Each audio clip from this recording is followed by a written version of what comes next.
मियां साहब, आज दो खबरें हैं, हम आएंगे उस पर भी। जो काला बाग डैम के हवाले से आज असेंबली में बात हुई, तेरी याद आई तेरे जाने के बाद।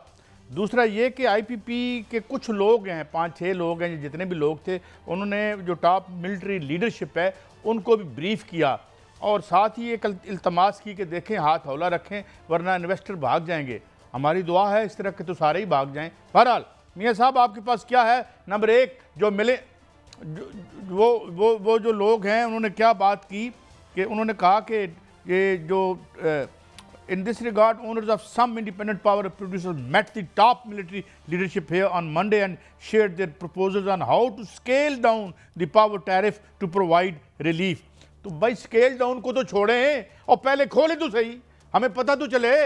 जख्म तो दिखाएं ना, जरा जख्म को ओपन करें, बीच में से वो जरा निकलने दें जो मादा है, तो फिर होगी बात। बहरहाल मियां साहब, आपके पास क्या खबर है और अब डैम की याद क्यों सता रही है हमें, और वो कौन लोग थे जिन्होंने तब नहीं बनने दिया था?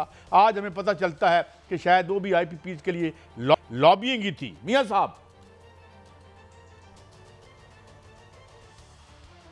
काश साहब, इस हवाले से दो खुशखबरियां भी हैं और ख़बरें भी हैं, क्योंकि जो आईपीपीज़ वाले मालकान हैं वो आए नहीं थे, उनको तलब किया गया था और इस हवाले से तहकीकात चल रही थी। हमने पहले भी इस पर बात की कि तहकीकात हो रही हैं और शिकंजा जो है वो कसा जा रहा है। और आज कल जो मुलाकात हुई उसमें आईपीपीज़ के मालकान ने बताया जी 1994 के जो पावर प्लांट्स थे उनकी इतनी कैपेसिटी नहीं थी, हालांकि उन्होंने भी डॉलरों में बहुत सा कमाया, माल हजम कर लिया।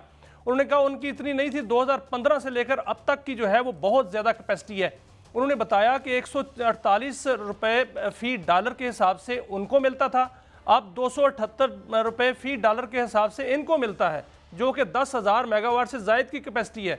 उस वक्त जो कैपेसिटी थी वो 2,500 मेगावाट से ज़्यादा थी।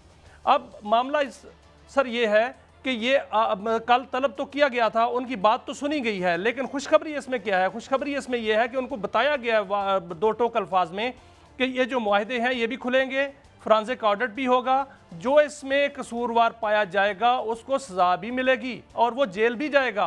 तो इस पर जो है वो घुटनों पर आ गए हैं और इस मामले में उन्होंने कहा है कि हमें ये मंजूर है, नज़र-ए-सानी कर ली जाए। आइंदा आने वाले दिनों में एक खुशखबरी मिलेगी कि नज़र-ए-सानी इस पर शुरू हो चुकी है। लेकिन काजी साहब, 2020 में भी ये काम हुआ था, लेकिन उसमें ये काम मुकम्मल नहीं हुआ था। दुआ करें कि अब ये काम मुकम्मल हो जाए, वरना अगर ये काम मुकम्मल ना हुआ तो ये काम मजीद बिगड़ जाएगा। मियां साहब, उम्मीद यही है कि ये काम मुकम्मल होगा, क्योंकि इस दफा जो मियां साहब मैं आपसे एक और खबर के हवाले से बात करना चाहता हूं। आज काजी साहब, इर्रेपरेबल डैमेज तो इन्होंने कर दिया है, ये तो मैं आपको बताऊं, मगर एक बात मैंने और भी सुनी है और एक टॉप शख्सियत से जो एनर्जी के हवाले से इंतहाई मोतबर नाम है, उन्होंने कहा ये चाइना वाले भी निकालें असल इनके पीछे कौन है, कि चाइना वाले जो हैं उनके साथ कोई किसी का, मैं कोई क्लेम नहीं कर रहा, मैं किसी का नाम नहीं ले रहा, लेकिन ये मुआहदे भी खोलें। और ये जो आपने साहिवाल वाला मामला कहा है, इस पर तो ये 2015 की बात कर रहे हैं ना, जिस पे रिपोर्ट मौजूद है एक्सपर्ट्स की कि ये ना करें,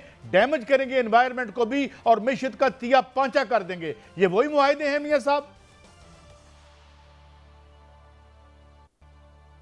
काजी साहब, बिल्कुल ये वही मुआहदे हैं। असल में जो चाइनीज़ आईपीपीज़ हैं वो चाइनीज़ गवर्नमेंट के साथ नहीं हुए, वो वहाँ कंपनियों के साथ हुए हैं और देखना ये पड़ेगा कि उन कंपनियों के साथ किस तरह मुआहदे किए गए हैं, उन कंपनियों के साथ बातचीत कैसे की गई है।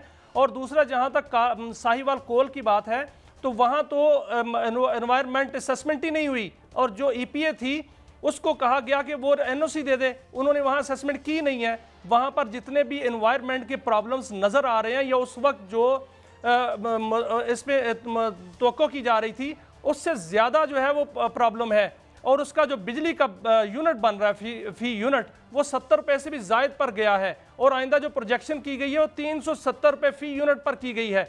अब इसको कहा जा रहा है कि इसको कन्वर्ट करेंगे लोकल कोल पे, तो अगर इसको लोकल कोल पे कन्वर्ट करते तो 1251 अरब रुपए इस पे लगेंगे और ये तो एक बहुत बड़ा पलंदा है। लेकिन ये खुलेंगे मुआहदे का हिस्सा। लोकल कोल पे जाते तो क्या हमें फर्क पड़ता है साहब?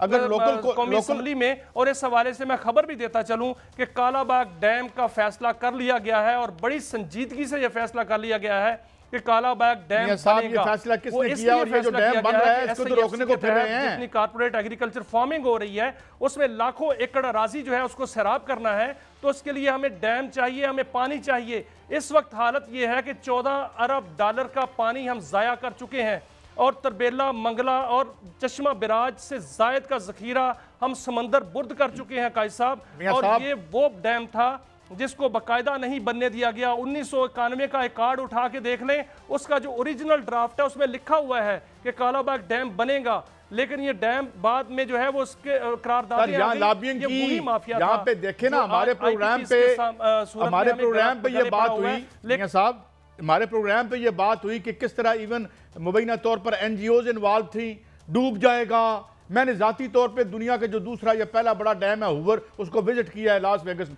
तो ये पहला मुल्क था जो डूबता है। अब सवाल ये है कि ये जो डैम बन रहा है, ये क्या नाम है, दियामर, इसको तो रोकने क्यों फिरते हैं हम कि जी वो नहीं करना, वो तो ये नया कैसे बनने देंगे जब तक ये पॉलिटिकल डिस्पेंसेशन मौजूद है। मियां साहब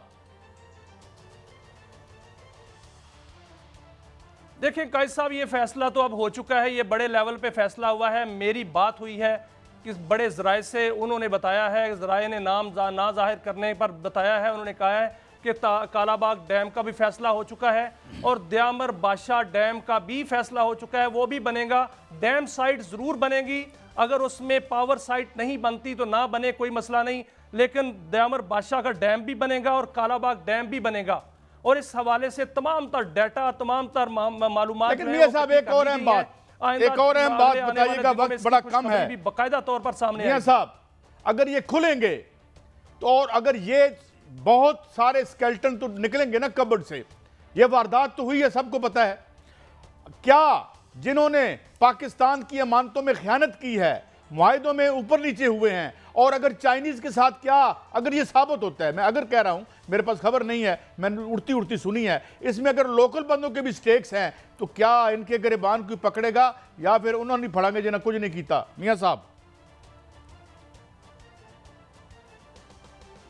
कायद साहब, एक तो मैं बताता चलूं कि कालाबाग डैम पर तमाम इत्तफाक तकरीबन हो चुका है आज, इसीलिए कौमी असम्बली के अंदर जो है याद सता रही थी और नवीद कमर साहब फरमा रहे थे कि हम कालाबाग डैम ना बना सके, और ये तमाम जो सियासी इत्तफाक है वो हो चुका है तकरीबन, और इसका ऐलान होना बाकी है। दूसरा, जब आपने IPPs की बात की है, इसमें जितने भी लोकल फैक्टर्स हैं वो सारे पकड़े जाएंगे सर, जिन्होंने वो मुआहदे करने में सहूलत कारी की वो पकड़े जाएंगे, क्योंकि वो तमाम फैक्टर्स जो हैं वो। मियां साहब ये हम आपकी स्टोरी कल फिर कंटिन्यू करेंगे, ये बहुत अहम मसला है ये पाकिस्तान का, और हम अप्रिशिएट करते हैं तमाम उन ताकतों को जिन्होंने ये रियलाइज़ करके इसको दुरुस्त करने की कोशिश की। यही हमारा पासपोर्ट टू सेफ्टी है और सिक्योरिटी है। बहरहाल ये था हमारा आज का शो, कल फिर मिलेंगे। अल्लाह हाफिज़।